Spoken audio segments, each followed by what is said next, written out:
Hi everyone. ये देखो आए खेत की तरफ घूमने और खेत की तरफ घूम रहे हैं। और ये देखो सड़क जा रही है और मौसम भी समय अच्छा है और बढ़िया है।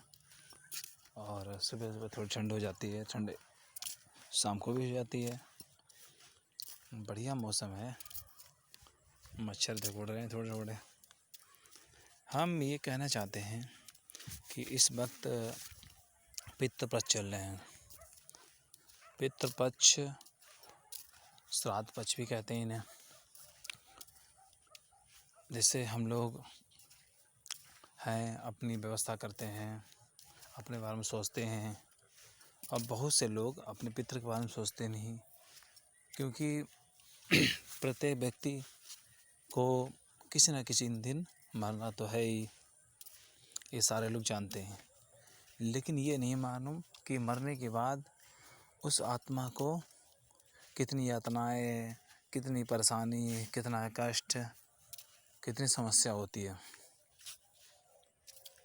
तो जब शरीर था उसके पास तो उसने न तो दान किया न पुण्य किया, और उसके बाद वो सोचता भी है पर कुछ कर नहीं पाता, क्योंकि कोई भी कार्य करने के लिए, कुछ भी करने के लिए एक माध्यम चाहिए। माध्यम शरीर रूप में, शरीर तो होना ही चाहिए, और उस आत्मा के पास शरीर तो होता नहीं। तो अपनी जो भी उसने गलतियां की हैं इस जन्म में, उस गलतियों के चलते वो भटकता रहता है और अब सोचता है कि हम पुण्य करें या अच्छा काम करें या कुछ। लेकिन प्रेत योनि में होने के से वह न तो भगवान की भक्ति कर सकता है, न तो कोई नेक काम या पुण्य कर सकता है। वो जो हमारे पुत्र होते हैं या लड़के होते हैं, जो भी जीते होते हैं सगे संबंधी, वो उनके लिए कुछ करें यही उम्मीद रखते रहते हैं। लेकिन पर ऐसा होता नहीं है। होता ये है, वो अपनी मस्ती में रहते हैं, वो उनके इंतज़ार करते रहते हैं हमारे लिए कुछ करे और मुक्ति के लिए कुछ क्षण आ रहे हैं। लेकिन शास्त्र में इसीलिए ये पितृपक्ष का प्रावधान रखा है, क्योंकि बिना पितरों की तृप्ति से, बिना पितरों की तृप्ति के शक्ति की उपासना भी संभव नहीं है। भाई उदाहरण रूप से हम बता रहे हैं, जैसे एक पात्र हो और उसमें कितना भी अच्छा मिष्ठान, पकवान या मिठाई रखना चाहो, दूध रखना चाहो, कुछ भी रखना चाहो, वो तो सही है। लेकिन ये ज़रूरी होगा जो पात्र हो, जो बर्तन हो, वह साफ हो, स्वच्छ होना चाहिए, नहीं तो सब बेकार। और अगर गंदे बर्तन में कुछ डालोगे तो वो जो पकवान तुम्हारा अच्छा है बुरा है सब बेकार हो जाएगा। एक बार की बात है, एक संत थे, बहुत पहुँचे संत थे, और राजा वहाँ के जो चक्रवर्ती सम्राट थे वो उनके पास आए, उस महात्मा के पास आए, कहने लगा कि किसी ना किसी दिन तो हमें मरना ही है और हमें ब्रह्म ज्ञान दीजिए आप हमें, जिससे कि वो ब्रह्म ज्ञान प्राप्त करके हम मोक्ष प्राप्त करें और जो जीवन के आवागमन का चक्र है उससे हम मुक्त हो जाएं। तो स्वामी महात्मा जी के पास पहुँचे, जो गुरु जी थे वहाँ पहुँचे जे। तो स्वामी जी ने देखा, क्योंकि वो राशि ठाट बाट से थे, उनके अंदर अहंकार, छल, कपट, झूठ सब भरा था। और वो आए तो स्वामी जी ने कहा कि दक्षिणा रूप में क्या देना चाहते हो तुम, क्या दे सकते हो? उन्होंने कहा राजन, उन्होंने कहा स्वामी जी, गुरु जी आप जो कहो मैं दे सकता हूँ, मैं सक्षम हूँ देने के लिए। उन्होंने कहा अच्छा है, ठीक है। तो उन्होंने कहा कि पहले एक बर्तन मंगाया अपने पास से, और बर्तन मंगाया, सॉरी, तो उन्होंने कहा कि ऐसा करो हमारे लिए खीर बनवा के लाओ। तो राजा ने आदेश दिया, खीर बन के आके, बहुत मेवा एवा सब पड़ी थी, काजू बादाम पिस्ता जो भी, बढ़िया से बढ़िया, क्यों राजा थे, राजा के लिए सब था, उस सामान्य चीज़ थी। तो स्वामी जी के पास पहुँचे, सोने का कलश था, सोने का बर्तन जैसे था उसी में था, और वो उन्हें देने लगे। तो स्वामी जी ने कहा हमें सोने से क्या मतलब है, तो सोने से हमें कोई लेन देन नहीं, सोने से अगर कोई नहीं है। तो ऐसा करो, ये जो हमारा पात्र है उस पात्र में इसको डाल दो, जो बर्तन था मैला कुचैला जो भी गंदा था, और उसमें कीचड़ भी अंदर लगा था बहुत ज़्यादा। राजा ने देखा कि जो पात्र है उसमें बहुत गंदगी लगी है, कीचड़ है, गंदगी है। तो स्वामी जी ने राजा से कहा कि राजन, इसमें तुम जो खीर लाए हो, जो चीज़ लाए हो, वो हम इसमें डाल दो। तो राजा ने कहा कि इसमें डालने से ये जो खीर है वो ख़राब हो जाएगी, क्योंकि ये गंदा है, बहुत कीचड़ लगी, ये वो सब बता दिया। ऐसा तो हो ही नहीं सकता, उन्हें डालो, फिर क्या हो, डाल दो। कई बार कहा, प्रेशर किया, कई बार कहा स्वामी जी ने, लेकिन राजा ने नहीं माना। राजा ने कहा कि हे भगवान, हमें क्षमा कीजिएगा, और लेकिन हम इसमें डाल नहीं सकते, ये खीर ख़राब हो जाएगी, जो भी काजू बादाम पिस्ता डाल के लाएँ सब ख़राब हो जाएंगे। तो स्वामी जी ने कहा ये हम खाली सिखाने के लिए, तुम्हें समझाने के लिए, तुम्हें एक सही दिशा देने के लिए ये हमने कहा, और ये समझाने के लिए खीर मंगाई, ना कि खीर मुझे कुछ किसी चीज़ वो नहीं है। क्योंकि तुम खीर इसलिए नहीं डाल पा रहे हो कि ये जो पात्र है वो कीचड़ से लदा हुआ, गंदा है, गंदगी भरी है,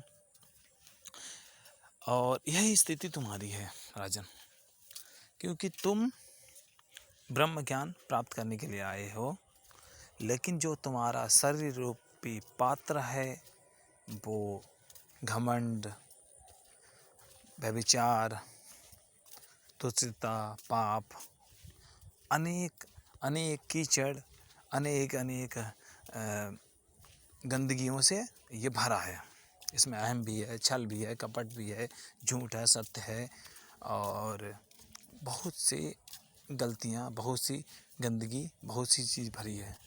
पहले इस पात्र को, इस शरीर रूपी पात्र को साफ करो, स्वच्छ करो, तब जाके इसमें हम ज्ञान रूपी खीर डाल सकेंगे। अन्यथा ये तो सब व्यर्थ हो जाएगा, ज्ञान हम डालेंगे और व्यर्थ हो जाएगा। तो राजा ने सोचा, राजा ने कहा, तो बड़ा उसे पश्चाताप हुआ राजा को। तो फिर क्या हुआ, राजा, स्वामी जी ने कहा राजा से कि राजन, पहले तुम अपने आप को खाली करके आओ पहले, क्योंकि खाली बर्तन में ही कुछ ना कुछ दिया जा सकता है। तुम जो भरे हो, कीचड़ भरा है, ये गंदगी, तुम्हारा पाप भरा है, ये भरा है, सबको खाली करके आओ, क्लियर कर दे, खाली करके आओ। खाली करने के बाद ही इसमें ब्रह्म ज्ञान या जो भी हम डालेंगे वो आ सकता है। पहले खाली तो करो इसे, पहले से ही बहुत कुछ भरा है इसमें। तो मेरे कहने का मतलब ये है कि व्यक्ति बहुत कुछ पाना चाहता है, बहुत कुछ चाहता है कि ये हो जाए, वो हो जाए, ये हो जाए, और ये मिल जाए, ईश्वरी सत्ता मिल जाए, ईश्वरी कृपा मिल जाए, ईश्वर का साक्षात्कार हो जाए, उस देवी का साक्षात्कार हो, उस देवता का साक्षात्कार हो जाए, उससे बात हो जाए, साधना में सिद्धि मिल जाए। लेकिन ये नहीं सोचता कि अपना शरीर रूपी पात्र है उसे साफ तो करो, स्वच्छ तो करो। जब स्वच्छ करोगे तभी तो भगवत कृपा हो पाएगी। भाई भगवान तो कृपा करते ही करते हैं, लेकिन इतने पाप हैं वो सामने आके खड़े हो जाएंगे। जिस प्रकार सूर्य ब्रह्मांड में सौरमंडल में रहता ही रहता है, लेकिन पृथ्वी के ऊपर बादल रूपी आवरण ढक जाता है, बादल आ जाते हैं, तो हमें देखने में लगता है सूरज छिप गया या सूर्य की प्रकाश नहीं पहुंच पाता है। क्यों प्रकाश नहीं पहुंचा? सूर्य तो अपनी जगह पे, सूर्य थोड़ी जा रहा कहीं। लेकिन ये है कि सामने बादल आ गए हैं तो प्रकाश आ ही नहीं पाएगा। ऐसे ही है, हम भगवान कृपा करते हैं, भगवान व्यवस्था करते हैं सारी प्रकृति। अब प्रकृति है, भगवान ही चलाते हैं। और एक छोटा सा कीड़ा मकोड़ा जो है उसकी भी व्यवस्था, उसकी भी पालन पोषण का जिम्मेदारी है जो भगवान पर है। तो हम तो इंसान हैं।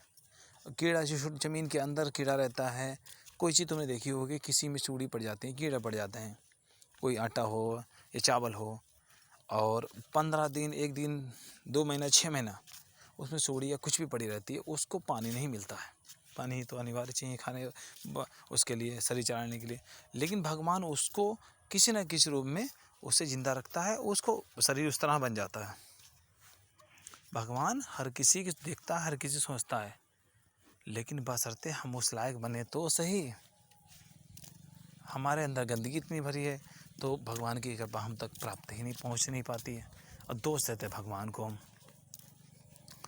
तो मेरे कहने का मतलब है, भगवान रास्ता रखो, अपने अंदर छल झूठ कपट है उसको बाहर निकालो, फिर देखो कि इस दुनिया कितनी सुंदर लगती है। सुंदर शिव है, शिव ही सुंदर है, और सुंदर ही शिव है, और वही सत्य है शिव। तो मेरे कहने का मतलब आप समझ गए होंगे कि पहले आपको अपने आप को खाली करो, क्लियर करो, फिर जाके इसके लिए पितृ पर चल रहे हैं। दान करना दान कर सकते हो किसी सुपात्र को, और किसी सुपात्र को जो वाकई में दान देने लेने के लायक हो, उसको भोजन कराओ, बैठा के ब्राह्मण को भोजन कराओ, कौवों को दाना डालो, चिड़ियों को दाना डालो। ये छोटे छोटे पुण्य हैं, तुम्हें कोई ज़्यादा अर्थ भी नहीं खर्च करना पड़ेगा, धन भी नहीं खर्च करना पड़ेगा। छोटी छोटी जो कृत्य हैं, इनसे ये होगा, तुम्हारे पुण्य उदय होंगे। और जो तुम्हारे पूर्वज हैं उनको पहले बोल दो कि हम अपने पूर्वज को ये भोजन दे रहे हैं, ब्राह्मण को खिलाओ, या किसी कन्या को खिलाओ, या कौवों को खिलाओ, चींटी खिलाओ। किसी न किसी में दान पुण्य होना ही चाहिए। अब जब साफ हो गए, क्लियर हो गए, तो जाके शक्ति का प्रभाव हो सकता है। आगे आ रहे नवरात्रि, नवरात्रि में माँ की कृपा तो प्राप्त होनी चाहिए। इससे पहले ये पूर्वज की मुक्ति भी जरूरी है, क्योंकि हमारे द्वारा ही जो भी प्रदान किया जाएगा ब्राह्मण को या पशु पक्षी को, वो उन तक पहुँचेगा, चाहे वस्त्र रूप में, चाहे भोजन रूप में, किसी न किसी रूप में उनको देना ही चाहिए। हम लोग का दायित्व है। ये भी तो ऋण है, जिससे हमारे ऊपर काफ़ी ऋण होते हैं हम लोगों के ऊपर, देव ऋण, पितृ ऋण, अतिथि ऋण, और काफ़ी ऋण होते हैं। तो ये ऋण भी अनिवार्य है, उसे चुकाना चाहिए, क्योंकि उसे बिना चुकाए हम लोग को मुक्ति नहीं मिल सकती है। ये गांठ बांध के रख लो। तो ये ज़रूरी है कि पितृ को मुक्ति के लिए कुछ ना कुछ करना चाहिए, ज़्यादा नहीं, कुछ ना कुछ तो करना ही चाहिए, ज़्यादा नहीं, ये हमारा दायित्व है। उसके बाद मैया की आराधना करो, पूजा पाठ करो, नॉर्मल उसमें कि जिस रूप में करना चाहो उस में शक्ति की उपासना तो वो ज़रूरी है। पहले सर्वप्रथम काम है पितृपक्ष में पितरों के लिए कुछ ना कुछ किया जाना चाहिए, ठीक है।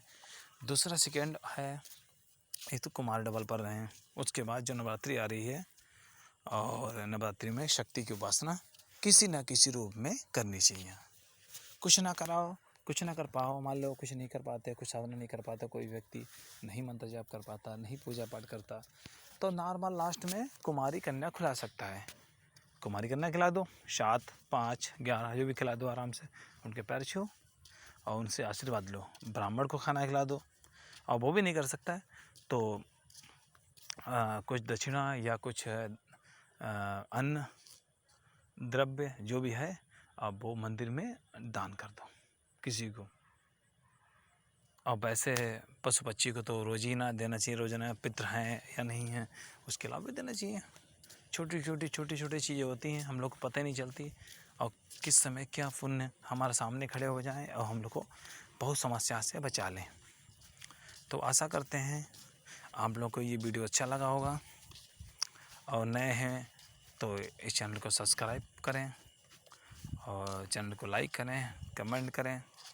और हम यही चाहते हैं कि सारे लोग इस दुनिया में जो भी लोग हैं वो प्रसन्न रहें, खुश रहें और जीवन का आनंद लें, क्योंकि जीवन बहुत अनमोल होता है, बार बार आता नहीं है। इसमें खुशी रहो, खुशी प्रदान करो लोगों को, और ना दुखी हो ना दुखी होने दो, चाहे वो माता पिता हो और चाहे पास पड़ोसी। हमेशा खुशी बांटते रहो। तुम्हारे द्वारा किसी को दुख ना पहुँचे, ये हमेशा सोच के रहो। हमेशा लोगों को खुशी प्रदान करो। ठीक है, मिलते हैं और नए वीडियो के साथ। तब तक ऐसा ही प्यार बनाए रखना। आप लोगों का दोस्त सुधीर गुप्ता। और जो भी अगर पूछना हो तो कमेंट बॉक्स में पूछ सकते हो। चलते हैं, काफ़ी लेट भी हो गए हैं, शाम हो गई है और घर में इंतज़ार कर रहे हैं वो लोग। ठीक है, अपना ख्याल रखो, अपने परिवार का ख्याल रखो और पितृपक्ष को सही निभाओ। उसके बाद नवरात्रि आ रही, उसमें भी शक्ति की उपासना किसी न किसी रूप में करना ही चाहिए प्रत्येक व्यक्ति को। ठीक है, बाय बाय, जय श्री राम।